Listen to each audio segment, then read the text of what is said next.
Welcome my channel Triveni steno classes. आज का dictation start होगा 3 सेकंड बाद।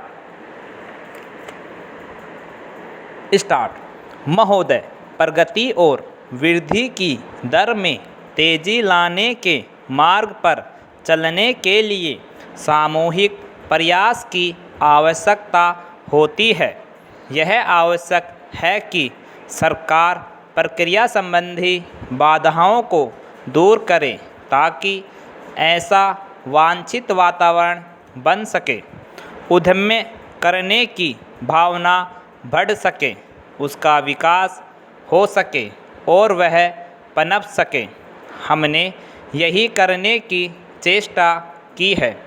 अब यह काम उद्यमियों का है कि पूंजी निवेश करके उत्पादन बढ़ाकर तथा अधिक कुशलता लाकर ज़्यादा रोजगार पैदा करें और आय बढ़ाएं।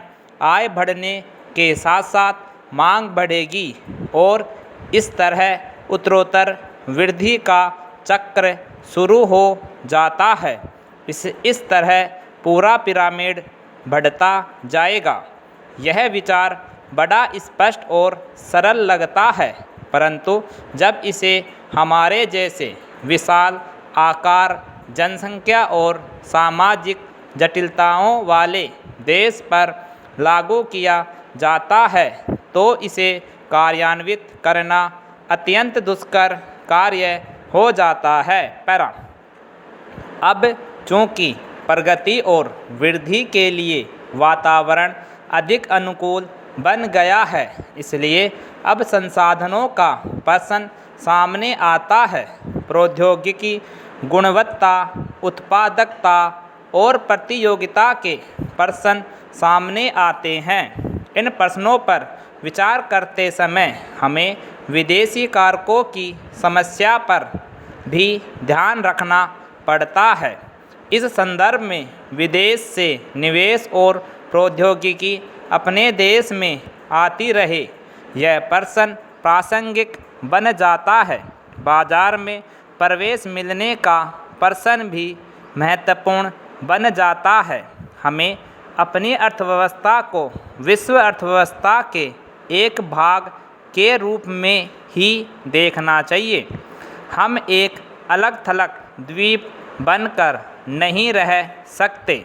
हमें तो स्वयं को विश्व की प्रणाली के एक भाग के रूप में ही देखना चाहिए। इसी के साथ द्वीप का भी अस्तित्व बने रहना चाहिए और राष्ट्रीय हितों की उपेक्षा नहीं जा सकती।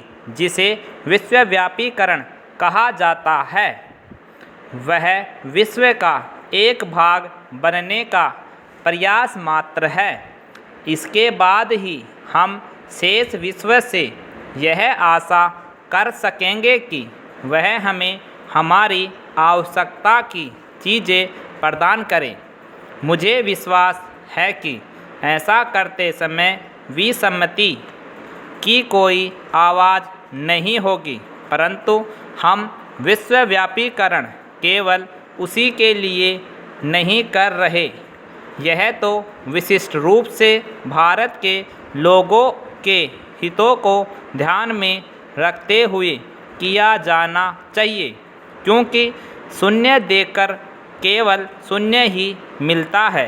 इसलिए हम अपना लक्ष्य तभी प्राप्त कर सकते हैं जब हम यह दिखा दें कि इससे देने वाले और लेने वाले दोनों का लाभ है।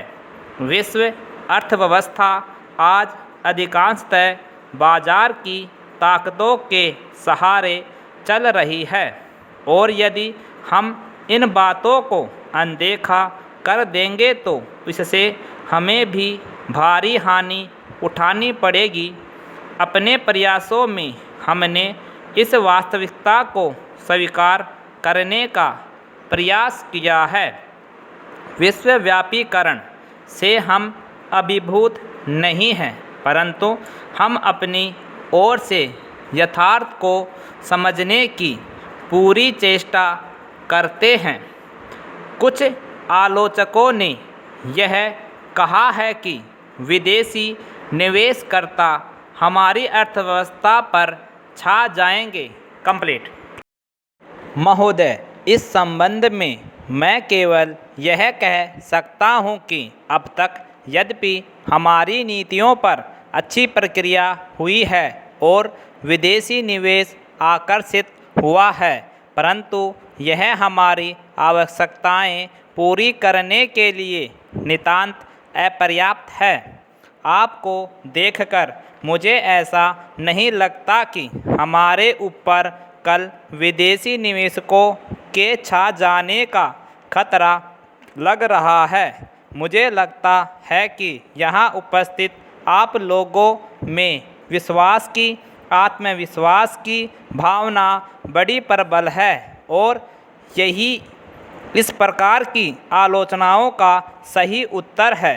मैं विदेशी निवेश के प्रस्तावों की दो विशेषताओं को दोहराना चाहूँगा ताकि हर व्यक्ति इस बारे में आश्वस्त हो जाए कि न तो हम पर कोई छा रहा है और न ही हम अपना देश बेच रहे हैं। एक तो विदेशी निवेश के लगभग 90% प्रस्ताव संयुक्त उद्यमियों में हैं, अर्थात भारतीय उद्यमियों की साझेदारी में है। दूसरे, हमने अपनी प्राथमिकता स्पष्ट शब्दों में प्रकट कर दी है कि हम निवेश आधारित संरचना वाले क्षेत्रों में और प्राथमिकता वाले अन्य उद्योगों में चाहते हैं। अभी तक जो प्रस्ताव मिले हैं उनमें से 80% से भी अधिक हमारे प्राथमिकता वाले क्षेत्रों के लिए हैं। विदेशी निवेश के लिए प्राथमिकता वाले क्षेत्रों का निर्धारण कर लिया गया है और जिन विदेशी निवेशकों को स्वीकृति दी गई है उसका भी एक बहुत बड़ा भाग बिजली, पेट्रोलियम, धातुकर्म उद्योगों, रसायनों, इलेक्ट्रॉनिक्स उद्योगों, बिजली के उपसकरों आदि के लिए है। यह आशंका कि विदेशी निवेशक केवल उपभोक्ता सामानों के लिए हमारे बाज़ारों में पेठ करना चाहते हैं, उसका समर्थन सरकार को मिले प्रस्तावों या स्वीकृति प्राप्त प्रस्तावों से नहीं आता। थोड़े से परंतु बहुत अधिक दिख पड़ने वाले मामलों को लेकर गलत प्रभाव पड़ सकता है। औद्योगिक और आधारिक संरचना वाली परियोजनाओं को पूरा होने में लंबा समय लगता है। एक बार जब इन परियोजनाओं में काम शुरू हो जाएगा तो बढ़े हुए उत्पादन और रोजगार के रूप में इनके परिणाम सबके सामने आ जाएंगे। पैरा। विकास कार्यों में लघु उद्योगों की गतिशील भूमिका होती है। इस क्षेत्र में लगभग 1,40,00,000 लोगों को प्रत्यक्ष रोजगार मिला हुआ है और इनमें लगभग 7500 वस्तुओं का उत्पादन होता है। यद्यपि यह क्षेत्र हमारे सुधारों से उचित ढंग से सामंजस्य बिठा रहा है, किंतु सरकार इसे अपना और अधिक समर्थन देगी।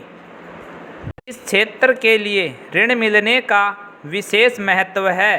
2000 और 2003 के बीच इस क्षेत्र को दिए जाने वाले ऋण में 4000 करोड़ रुपए की वृद्धि हुई है।